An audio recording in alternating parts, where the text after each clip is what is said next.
हाँ हाँ, ये कोई क्लिकबेट टाइटल नहीं है। मैंने लिटरली बुक्स खरीदना बंद कर दिया है एंड मैं पूरे 2023 में एक भी बुक नहीं लेने वाला हूँ। अब द क्वेश्चन इज कि बीइंग अ रीडर मैं ऐसा कर क्यों रहा हूँ। मुझे बुक्स पढ़ना पसंद है एंड मेरी बुक रीडिंग की डेली की हैबिट भी बनी हुई है। मतलब मैं 30 से 60 मिनट तक रोज़ बुक पढ़ता ही हूँ।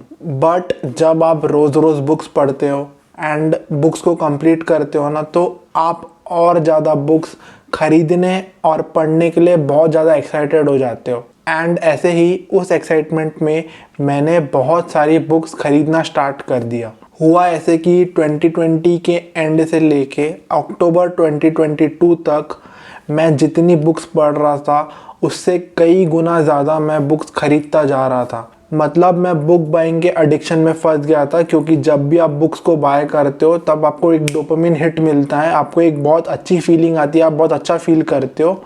आपको जैसा डोपामिन हिट दारू पीते समय या फिर स्मोक करते समय मिलता है, वैसा ही आपको बुक खरीदते समय भी मिलता है। तो बुक बाइंग भी एक नशे से कम नहीं है, क्योंकि दोनों में आपको डोपामिन का हिट मिल रहा है। और मैं ये चीज़ अपने एक्सपीरियंस से बोल रहा हूँ कि करके book buying and book reading दोनों खुद में ही एक बहुत अलग अलग एक्टिविटी है। मतलब बुक खरीदना अलग बात है एंड उन बुक्स को पढ़ना एंड कंप्लीट करना एक अलग बात है।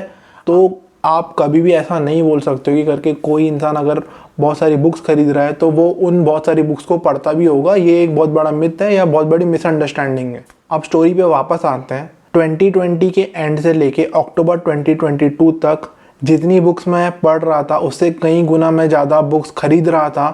तो ऐसे धीरे धीरे करते करते वो जो बुक स्टैक है या जो बुक्स का पाइल है वो एक पहाड़ बनता जा रहा था। एंड पहले मुझे लग रहा था कि इसमें कोई बड़ी बात थोड़ी ना है कि मैं इन बुक्स को खरीद रहा हूँ तो मैं इसको आराम से कभी ना कभी तो पढ़ ही लूँगा। बट एक दिन मेरी फ्रेंड से बात करते समय मुझे ऐसा रियलाइजेशन हुआ कि अगर ऐसा ही चलता रहा तो मैं हमेशा ज़्यादा बुक्स खरीदता जाऊँगा एंड जितनी बुक्स मैं खरीद रहा हूँ उनको मैं कभी भी कंप्लीट नहीं कर पाऊँगा। मतलब कि अगर ऐसा ही चलता रहा तो वो जो मेरी अनरेड बुक्स है जिनको मैं पहले खरीद चुका हूँ बट मैंने पढ़ा नहीं है, उसकी लिस्ट कभी ख़त्म होगी ही नहीं। फिर मैंने और मेरी फ्रेंड अनीशा ने, जो कि खुद ये प्रॉब्लम से डील कर रही थी, हम दोनों एक दूसरे के अकाउंटेबिलिटी पार्टनर बन गए। अब जिनको भी ये नहीं पता है कि करके अकाउंटेबिलिटी पार्टनर क्या होता है, मैं शॉर्ट में बता देता हूँ कि करके अकाउंटेबिलिटी पार्टनर ऐसे लोग होते हैं जो आपको एक पर्टिकुलर एक्टिविटी के लिए अकाउंटेबल रखते हैं या फिर आप पे लुक अपॉन करते हैं कि आपको जो काम बोला गया है वो आप काम कर रहे हो या नहीं कर रहे हो।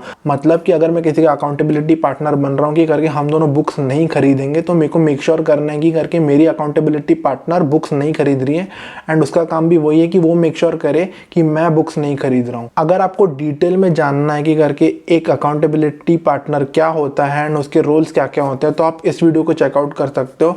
उसका लिंक मैं आई बटन पे लगा दूंगा। और हम दोनों ने ये पैक्ट बनाया कि करके हमारी जो पुरानी खरीदी हुई बुक्स है जिनको हमने अभी तक नहीं छुआ है, नहीं पढ़ा है, उनको जब तक हम पढ़ नहीं लेते तब तक हम कोई भी न्यू बुक नहीं खरीदेंगे। अब इस पैक्ट या प्रॉमिस को हम नहीं तोड़े, इसके लिए हमने कंडीशन रखी थी कि करके हम दोनों में से अगर कोई भी इंसान न्यू बुक लेता है तो हर एक बुक खरीदने पे उसको 3 बुक्स का गिव अवे करना पड़ेगा। मतलब अगर हम कोई बुक लेते हैं जो कि 300 रुपये की है तो उसको उस एक बुक के बदले में 3 ऐसे बुक्स का गिव अवे करना पड़ेगा जिसका मिनिमम कैप 300 रुपीज़ का हो।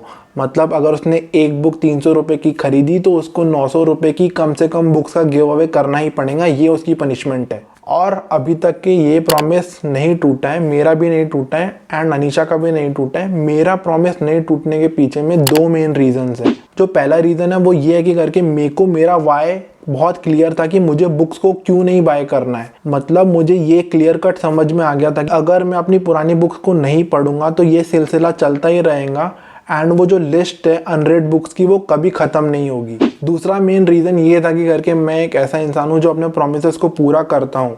मतलब अगर मैंने किसी को कोई चीज़ प्रॉमिस किया है तो मैं 100% ट्राई करता हूँ कि मैं उस प्रॉमिस को पूरा कर सकूँ। एंड जैसे कि मैंने अपने अकाउंटेबिलिटी पार्टनर से प्रॉमिस किया था तो मैं उस प्रॉमिस को बिल्कुल भी नहीं तोड़ना चाहता था, ना ही मैं तोड़ूंगा। तीसरा जो रीज़न था वो गिव अवे का भी रीज़न था, बट वो इतना मेजर रीज़न नहीं है, वो एक माइनर रीज़न है, बट उसको भी काउंट कर ही सकते हैं। मेरा ये वीडियो को बनाने का मकसद किसी को ज्ञान देना या किसी को मोटिवेशन देना नहीं है कि करके आप ये मत करो वो मत करो या फिर अगर आपकी अनरेड बुक्स पढ़ी है तो उसको पहले पढ़ो। मेरा ऐसा बिल्कुल भी इंटेंशन नहीं है। मैं आपके साथ में सिर्फ वो लेसन शेयर कर रहा हूँ जो कि 3-4 साल के मेरे रीडिंग जर्नी में मैंने सीखे हैं कि अगर आप जितनी बुक्स पढ़ रहे हो उससे कई ज़्यादा बुक्स आप ऑर्डर कर रहे हो, मंगवा रहे हो, तो ऐसे क्या होगा ना कि करके जो आपकी अनरेड बुक की लिस्ट है वो कंटिन्यूसली बढ़ती जाएंगी एंड कभी भी आप उसको पूरा कर ही नहीं पाओगे। आई होप इस वीडियो से आपको एक कुछ नया पर्सपेक्टिव मिला होगा। मिलते हैं नेक्स्ट वीडियो में, तब तक keep learning and keep smiling. Bye bye.